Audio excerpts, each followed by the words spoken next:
Dust swept across the open plains, swirling like ghosts of the dead past. The sun beat mercilessly down on the frontier town of Copper Hollow, a half-forgotten speck in the Arizona Territory, where law was a whisper and blood was a price of survival. He rode into town just past noon.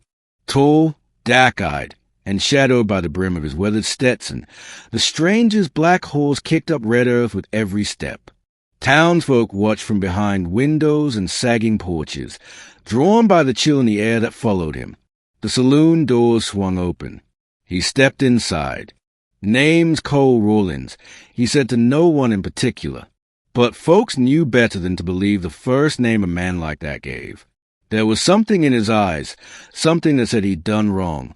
And worse, hadn't repented. He wasn't there for whiskey or a game of cards. He was looking for something, or someone. Chapter 2, The Woman with Scars. Eliza May Dawson lived on the edge of town, in a broken house built by a man long dead.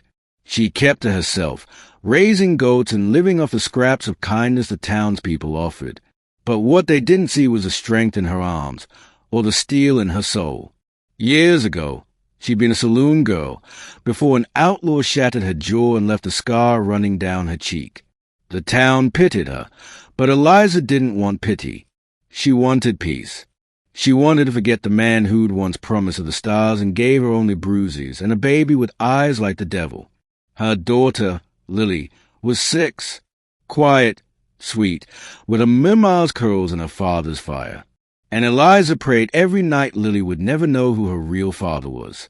That prayer failed the moment Cole Rawlins stepped into town.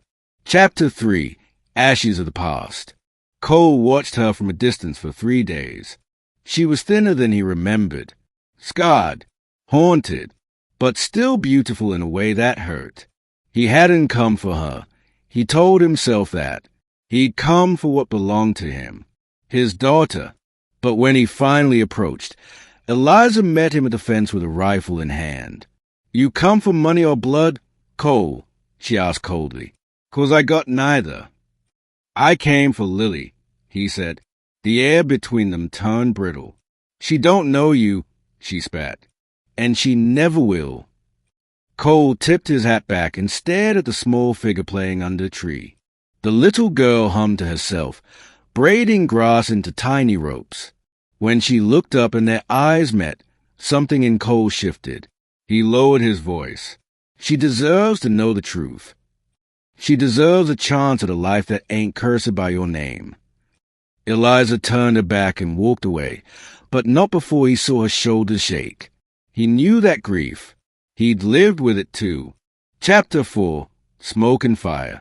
The night came like a curtain falling, and with it came danger. A gang of rustlers who'd long circled Copper Hollow made their move. They came for livestock, but they left behind fire and screaming. Eliza's goats were gone. Her barn burned to ash. And when the town gathered at dawn to assess the damage, Lily was nowhere to be found. "Eliza," a ranch hand yelled. "They took her." I seen one of them grab the child. Panic tore through Eliza like a bullet to the gut. "I'll find her," Cole said grimly. He mounted his horse without waiting for permission. "You think I'm letting you take this from me too?" she screamed. He met her eyes, dark with fury and fear. "I'm not the man I was." She didn't believe him, but she let him ride. Because deep down, no matter how much he hated him, she knew he was the only one ruthless enough to bring her child back. Chapter 5, The Blood Trail. Cole followed the trail west toward the canyon ridges. His gun was loaded, his mind fixed. He'd run with these men once, years ago, before he vanished from Eliza's life. They were scum even back then, willing to burn whole farms for a pair of boots. Cole had walked away when their greed turned to cruelty. But walking away didn't erase what he'd done before. He found the gang camped in a ravine. They weren't expecting a visit. He made sure they never expected anything again. 3 shots, 1 knife, 1 broken wrist. When the smoke cleared, only one man was still breathing. "Where's the girl?" Cole growled. "She's in the cave, behind the rocks." The rustler gasped, clutching his side. Cole left him bleeding. Inside the cave, the little girl sat shivering, her arms wrapped around her knees. She looked up as he stepped inside. "Are you gonna hurt me?" she asked, eyes big and solemn. He knelt. "No, sweetheart. I'm here to take you home." She blinked. "Mama said my papa died." Cole's throat tightened. "Maybe he did," he said softly. "A long time ago." She looked at him long and hard. "You got her eyes, but you smell like blood." He didn't know what to say to that. She reached forward, took his hand. "Okay, let's go home." Chapter 6. Forgiveness in the Dirt. When Cole rode back into Copper Hollow with Lily asleep in his arms, Eliza was already waiting in the road. Her face crumbled when she saw her child alive. She ran to them, tears streaming, clutching Lily tight. Cole dismounted slowly. "I didn't come back to take her," he said. Eliza stared at him, breathing hard. "Then why?" "Because I had to know she was safe," he replied. "Because I had to do something right before I died."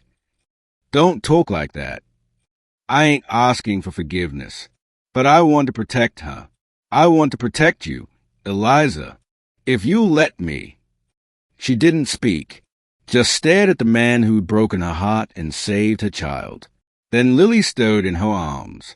"Mama," she whispered, "is not so bad." Eliza almost laughed. "Don't go getting soft," she murmured. Chapter 7. Redemption Under Dust. Weeks passed. Cole didn't leave. He stayed out back in the shed, fixing fences and watching the land. He never came inside unless invited, and he never raised his voice. Slowly, the town grew to tolerate his presence, then respect it. He beat a man bloody for mocking Eliza, helped old Mr. Briggs fend off coyotes, brought milk to the schoolhouse without being asked. Lily followed him everywhere, and each night Eliza watched from the porch as her daughter laughed at the man she once feared. "You think I'll ever forgive you?" Eliza asked one night as they sat by the fire, alone. "I don't deserve it." "Maybe not," she said, "but you're trying. And that counts for something, Dut." He looked at her, the firelight flickering in his eyes. "You still got my heart, Eliza. Always did. Always will." She swallowed, torn between pain and hope. "Then prove it," she whispered, "day by day." Chapter 8. A New Name. It was a spring morning when Lily ran into the house, breathless. "Mama, he's teaching me how to ride, and he said I'm faster than a bullet." Eliza smiled softly, watching from the window. Later that day, Lily sat beside Cole by the old corral, swinging her legs. "Can I ask you something?" she said. "Sure, darling Dot. Why don't I call you Pa?" Cole froze. Lily leaned close, her voice no louder than a whisper. "I know you're him. Mama didn't say it, but I know." She touched his scarred hand. "You killed my mama's hope, but you gave it back too. That counts." He couldn't speak. Tears welled behind his eyes. He reached down, lifted her into his arms. "You can call me whatever you want," he said, voice breaking. She hugged him tight.